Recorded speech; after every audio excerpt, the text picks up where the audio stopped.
Hello and welcome to the podcast. Today, I would like us to talk about something real, something practical that lots of people don't pay attention to, especially when you are beginning your business journey or your content production journey. That's for those of you who want to create content.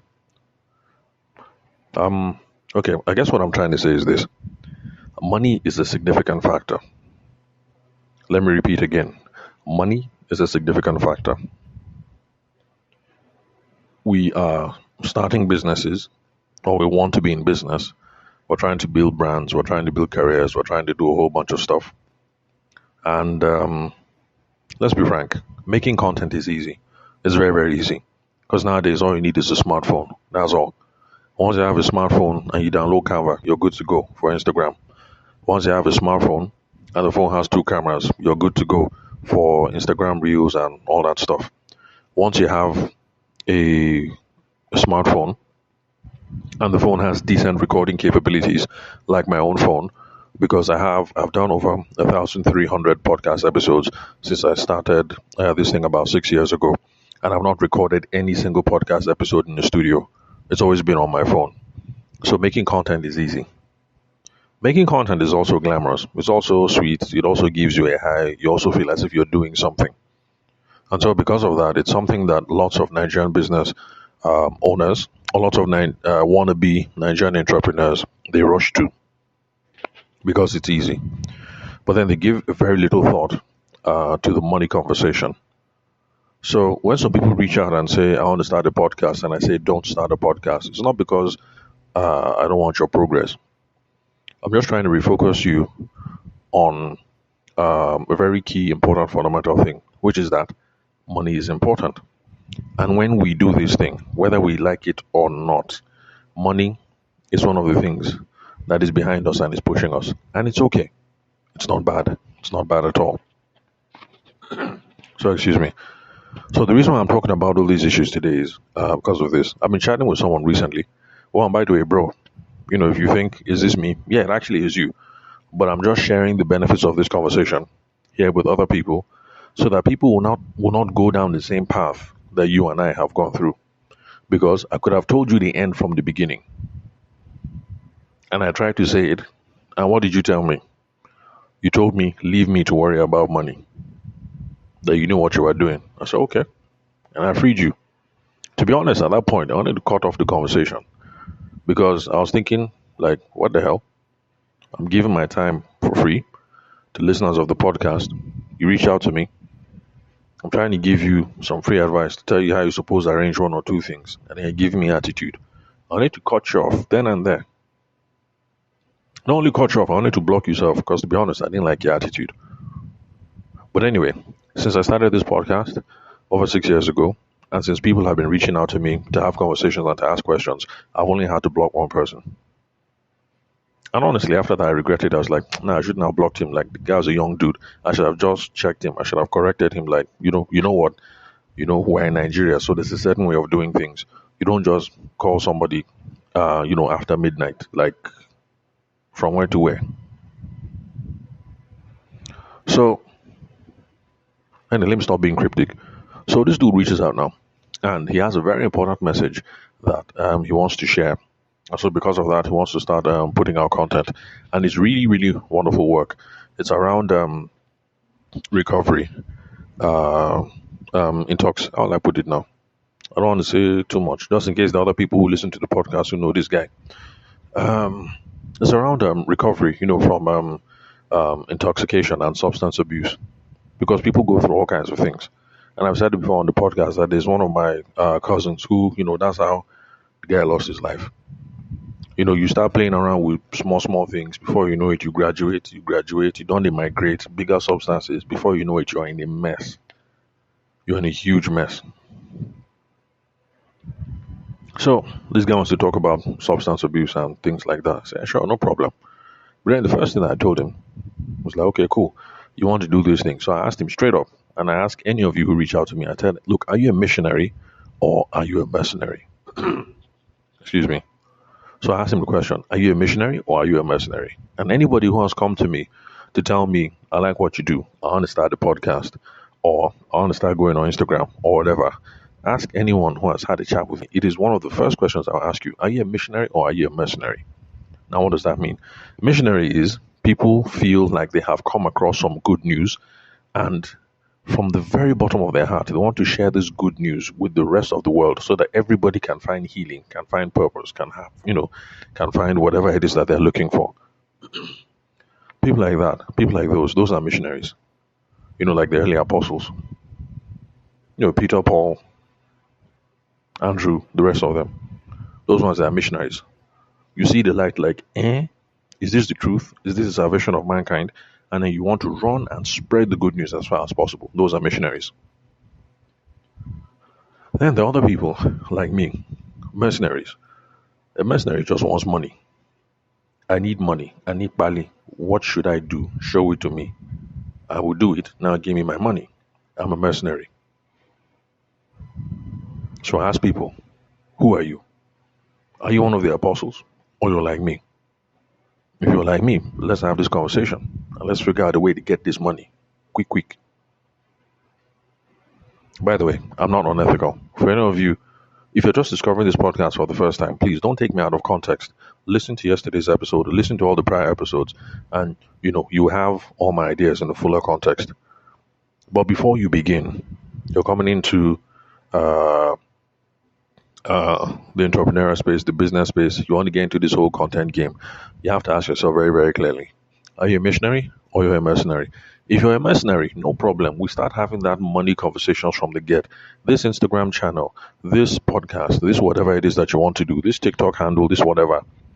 What is your content calendar? What is the strategy? What are you going to do for community building? What product are you going to sell? How are you going to start? What plans do you have for conversions along the way? What kind of time frame do you have to realize these goals? And by the way, time frame is really important because there's no content, anything that you do that will make you hammer within the short term.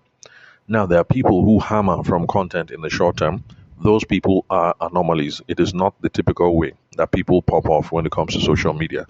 So don't look at somebody that you know or somebody that you heard of that they created a TikTok handle in January and then by March they were a millionaire. Don't use that person as your yardstick on your standard. All right? That's an outlier. So we have the conversation if you're a mercenary. But then if you're a missionary, we also have to have the conversation because missionaries, they got to eat. They have to eat. It's basic. So even in the Bible, Apostle Paul, at some point when he was raking for the church, what did he say? He said, look, I don't want to stress you people.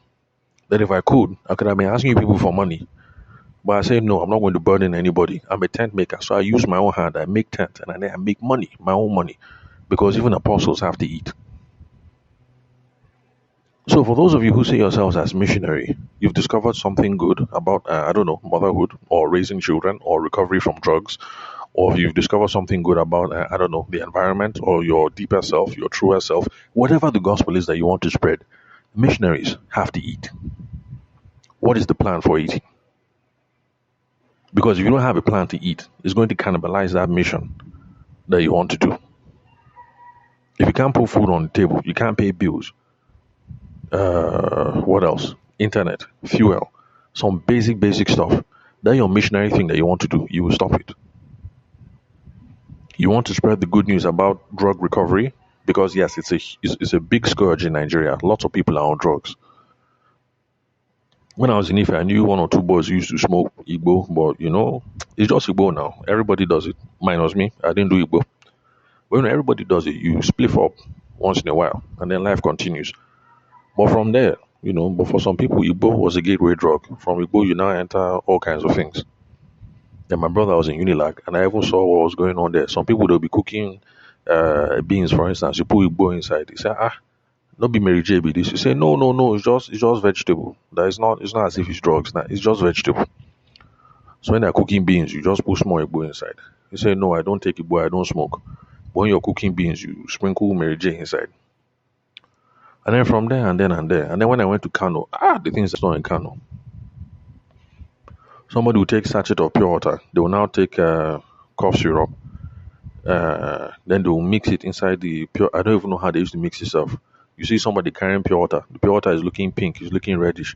They just be sniffing the pure water like that. And boys are getting high. Until one day I came out of my office in then I was with Funsho Adaramola, a lawyer in Kano. I came out of my office. I'm serious. I'm not lying. I saw somebody sniffing gutter. Soak away. That guy stood up. That was the closest thing I ever saw to a zombie. You see a human being walking, but you see their eyes vacant. You can't see anything again. The eyes just blank, just vacant. I say, eh?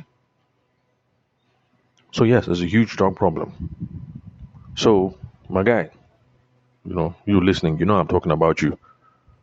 When you are telling me about this thing you want to start, believe me, I know that it's a good gospel that you want to spread. It's a gospel that we need in Nigeria. Because boys, I even hear that girls have started taking stuff too. Like I hear, for instance, that in Abuja, it's just I've heard. I don't know for a fact. I hear that babes are now taking cocaine. That's what I hear. But don't quote me outside. So boys and girls are messing themselves up. So I know that it's a good gospel that you want to preach. So when I asked you what about money, I said, don't worry, I'll worry about the money. Look, I knew where I was heading from. I knew I was coming from. And I could see the end from the beginning. If you rush into something with your missionary zeal, begin to create content, no problem. Should be end of the month is coming. Eventually your landlord will say, oh boy, what's up? How far? I haven't heard from you. 1 year don't reach. Your little cousins and sisters and brothers, somebody will get small accident here and there. They'll say, bro, I bet I need like 5K. Then eventually you get into your car, you crank it, and then you see that, oh boy, now quarter tank I did. I suppose fill up. Where will I get like 70K now to fill up my car? Spreading the gospel is nice. Making content is nice. Being your true self on the internet is nice. But at the end of the day, money is a significant factor. So we had this conversation, and I told the guy, no, Allah, no problem. I didn't block him. Vexed or seriously angry. But I like to keep my composure. I like to keep my cool. So I told the guy, no problem. This is what you need. First of all, he hadn't heard of a content calendar. And by the way, that's one reason why a lot of you who are thinking of using social media or creating content to build your business, this is one of the reasons why you will struggle. You do not have a content calendar. Excuse me. A content calendar is just a plan for what it is that you're going to create or what it is that you're going to publish. And then behind it is the overall strategy of, who am I? What is the message I'm putting out there? Who is my target audience? Things like that. Now, for some of you, I say get a content calendar for the whole year. You won't think it's excessive. See, I'm not being excessive, and truth of matter is most of you are not going to follow it anyway. But the thing is, the discipline of sitting down and having to decide who is my audience, who is my target audience, what am I going to say to them, what are the major themes, and then how are we going to break this down on a daily or on a weekly. The Instagram posts or the blog posts or the this or the that, and then thinking, how does all this channel into my business? How am I going to get money from all this? The discipline is invaluable. So get a content calendar. So I told the guy, and yeah, he sorted the content calendar out, and that was cool. So eventually, the guy started preaching the gospel, and I was not surprised. When he now said, "Oh, you know what? I've been thinking about making money. How about this idea? How about this idea? How about this idea?" In my mind, I begin to laugh. When I was telling you weeks ago the half hour of the money, what did you say? So, guy, I'm not trying to shame you. I'm just trying to let other people in on this convo, also so that the next time somebody reaches out to me to ask one or two things, and I'm asking you some very direct, very pointed questions, you should understand where it is I'm coming from. I'm being real with you here. Because anybody that comes across my path, I want the person to get value. Whether people pay me for my advice or they don't, I don't want to be heard anywhere that anybody came across my path, that anybody met Tavershima Ayede, that you had a conversation with me and you didn't get one or two things. to put you on the right path, whether I was free or whether I was paid. I'm guarding my reputation jealously. I need to be there every single time people hear Tavershima Ayede, they hear value. My name will be synonymous with value. That's what I'm aiming for. Oh, by the way, if this is your first time listening to the podcast, my name is Tavershima Ayede. I'm a former lawyer turned business consultant. I love solving business problems, especially from a sales perspective. So that's what we do over here on the podcast almost every single day. Business goodness, solving business problems. So that's what I do. If you'd love to connect with me, just like this guy did, call, send me a text message or a WhatsApp message on 080-6466-2140. Especially people who are trying to get into business, you're not sure which idea to start with. I'll put together a package on how to start your business in 3 easy steps. Number one, we'll find an idea. Number two, we'll validate it to be sure that it's profitable, that people are willing to pay for this product or this service and willing to pay at an amount that is going to make sense to you. Then we also will build a selling system around it so that people don't just buy once. They come back and buy again, and then we get repeat business. Sorry, that is actually repeat business. So, they start making introductions. We get referrals. So, reach out. So now, back to this conversation with my guy. He's now discussing money ideas. Something that I brought up weeks ago. Shebi, we're now back to it. So, for those of you who listen to this podcast, you like this podcast, the thing sounds sweet, it sounds sexy, or you're seeing influencers, in quote, on Instagram, the thing looks sweet, the thing looks sexy, it looks fun, or whatever it is, sure, you want to get on this game. Because I have your best interest at heart, I will ask you, what's the plan for the money? This podcast that you want to create, good. Nigga, what's the plan? Where's the money going to come from? This Instagram handle, you want to go and buy light, you want to go and buy video, you want to start making TikTok. Fine. Let's be making this TikTok. No problem. Where's your content calendar? Okay, content calendar is looking okay. Well, good. Now, in the meantime, what's the plan for the money? Do you have a 9 to 5? Is your spouse willing to support you? Will you collect from Momsy and Popsy? Are you going to raise investors? That's why I say raise investors, raise money from investors. What's the plan for the money?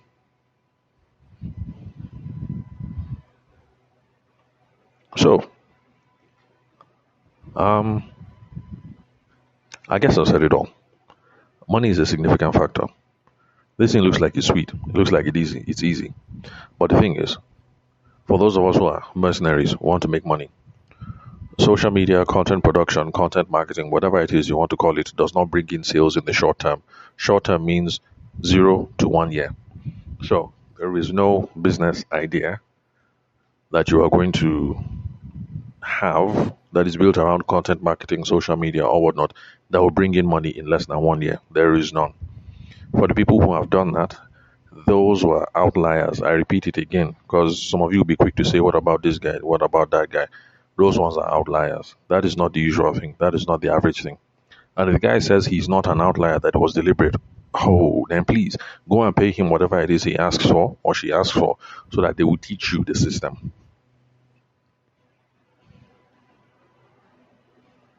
So, for those of us who are mercenaries, if we know that this path we have chosen, so long as you want to do inbound marketing strategies by doing content marketing, by producing content on social media, if you know that money is not going to come in between 0 and 1 year, what is the plan for the money? Ask yourself. What's the plan? There has to be a plan. Then for those of you who are missionaries, the reason why I scold you people a lot is because in my family I have plenty missionaries. My father started a foundation. The acronym was FRUIT. That's Foundation for Rural and Urban Integration. And that's because while Popsy was alive, a long time ago, this was before I went to secondary school, Popsy was complaining that there's a problem in Nigeria. And of course, when you're a young kid and your Popsy is talking, you'll be like, old man, here he comes again. So my Popsy was saying that, look, everybody is leaving the villages and everybody's running to township. But it's not as if when boys enter township, there's anything for them to do. That perhaps is better for some people. We see how some people, like we can sort out people's livelihoods back when they're in the village and in the smaller provincial communities, because not everybody's supposed to be coming to the city. Now I can now that I'm older, I can see I've seen that things have played out the way my old man said it. If you don't believe me, go to any building today in Abuja. There's a security guard. Go and talk to that security guard. You will find that 8 out of 10, those security guards are thief. I'm thief. I'm from Benue State, so it's not something I'm proud of. But whether we like it or not, it is just the case. Boys are leaving the village. Everybody is flooding into town, but there's nothing for them to do. So what next? Thief boys are becoming security guard. So yes, my father was like his concern was true. That whether it's Yoruba people boys or thief boys or plateau boys or whatever, everybody is saying a gas enter Lagos. But then when they enter Lagos, what is there to do? People are saying, I suppose enter Onitsha. But then when you enter Onitsha, what is there to do? People are saying, let me find my way to Abuja. Okay, you're now in Abuja. What work are you going to do? So that was what his foundation was about. His own missionary efforts were about. But of course, like most people, he didn't really think about the money. Anyway, my father is no more, and of course, the foundation is dead. I've heard somebody say, I don't know if it is true, that Nigeria has the most number of charities on paper. That's NGOs. Whether the NGO is devoted towards gender-based violence or female mortality or the environment or whatever. That's the gist I've heard. I don't know how true it is. Don't quote me. That we have the highest number of registered NGOs on the planet. We have the highest number. The reason why we have plenty of NGOs on paper, but we can't see them on the physical, is because people are not paying attention to the money. So you start this NGO, you start promoting this good, you start promoting this, whatever. You're a social justice warrior, no problem, fine. But then when you run into problem and you don't have money, what do you think is going to happen? How you stay in a house, you have kids, you have a spouse, people are struggling, and then you say no, that it is this charity that is going to take all my time. You will shut down that charity and start looking for what is going to bring money. So my missionary people, the reason why I'm hard on you is because I've seen it. Even one of my cousins too. His own thing was boy literacy. Because in my own part of the world, I'm from Benue State, boys know they go school again. Yeah, everybody knows boys are not going to school. So because of that, boys can't read, boys can't write. Spell your name, can't spell it. Because there are some of us who are educated, like me, as well my cousins and things like that, you look at us and you say, it's not a problem. But the thing is, I am not typical and I am not average of what's going on in my own community. I am not. And even yourself, you that are listening, because you're educated, you think you are typical, you're a representative of your communities. You are not. So, for my cousin now, starting his own thing, yes, it's good that boys have to read. And we need to make sure that boys in our place can read. Because we suppose take our own place on the grand scale, on the national scale. People supposed to know, say, thief people who are around, who are on ground. So yes, you mean well. But what's the plan for the money? He said, Tavi, not everything is about the money. I said, okay. I kept my dirty mouth shut. So close to 20 years now. Where's that one? Where's that charity? Nowhere. Because eventually what happened? My guy married. He got himself a bunch of kids. After a while, see, it's just real.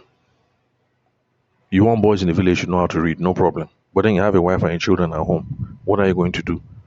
Continue to send money to the village so that boys can read? Or you sort out school fees for your kids? So missionaries, that's the reason why I'm going to be very, very blunt with you. What's the plan for the money? And so my guy, sorry that I'm opening your in public. But I just want to share this conversation that we had for the benefit of other people who are listening. Yes, I know this is supposed to be a sales podcast, but even though we're all chasing money, we have a good heart, so we're trying to pursue some nice, social justice, charitable causes, and things like that. So for those of you who are um, missionaries, what's the plan for the money? In fact, that is the question that you ask first, because if there's no plan for the money, forget it. This podcast, this NGO, this charity, this whatever that you're doing, this thing will fail. And that's the reason why in some of my older podcast episodes, I dedicated a whole series about people who run NGOs, how you can use sales principles, sales tactics, sales frameworks, and philosophies to grow your NGO.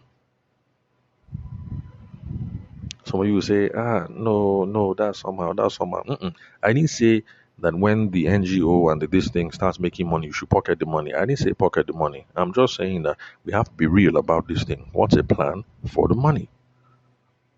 Anyway, so if you're like this, my guy, thinking of starting an NGO, you're wondering if sales principles and tactics have anything to do with an NGO, reach out, get in touch with me, 080-6466-2140. We need to have these practical conversations because your love for the cause is not going to sustain you.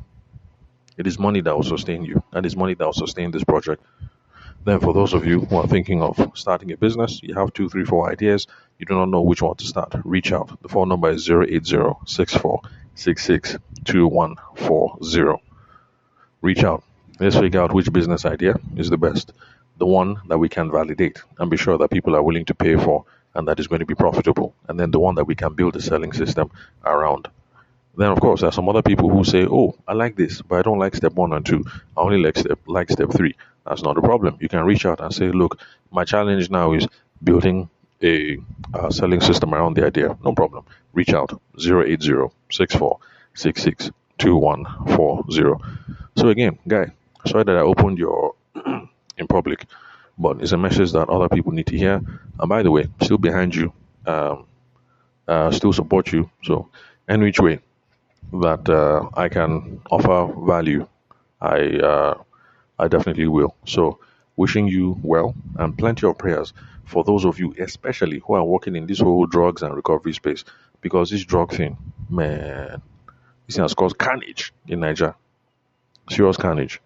So, yeah, my prayers are with you, and I really, really hope that this thing takes off. Because speaking from a family point of view, when we had some of these issues in my own family before my cousin died, the thing was we didn't even know where. Like, okay, are there recovery centers in Nigeria? Where is it? How do you get the person there? How much do they cost? How do you start the intervention process? How do you get your person to even want to seek help? Like, as a family, we didn't even know our left from our right. So you people that are actually doing this thing, people are actually doing very, very, very important work. Very important work. So keep it up. And so that's it. Thanks for your time and attention. I'll catch you all some other time.